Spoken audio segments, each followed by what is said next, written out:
Yeah, and it's we had a talk about that, I guess earlier this morning, actually, kind of talking about trying to, make sure that we're zoomed in and not zoomed in so far that we don't remember like who our audience is and what Yeah. best serves them, and Right. ensuring that we're ticking those boxes. And it's that's a thing we wonder all the time. And it's never a thing that you do perfect at. You do okay for a while, and then you go back, you try again, is the truth of the matter. It's uh we just have a lot of fun. And Yeah. the truth is, we're about as plugged in as you can be without one of those implants.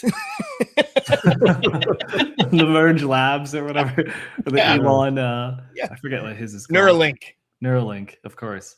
Yeah. So Dennis, I want to get your thoughts on just what it created here. Yeah.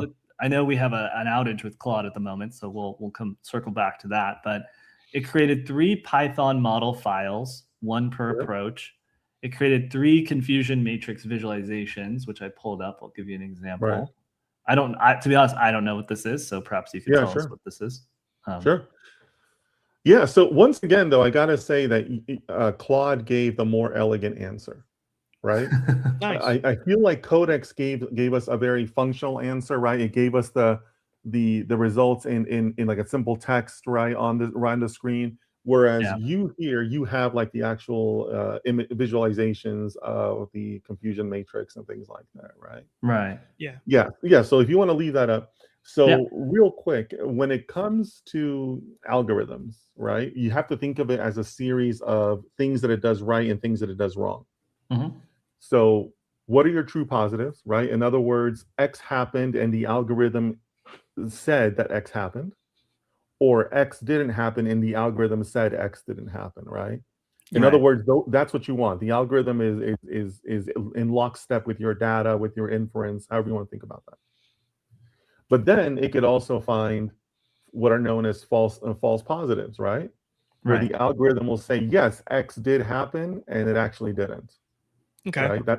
So that's an error, right? And then the inverse of that is that X actually did happen, and your algorithm didn't detect it. That's a false negative, right?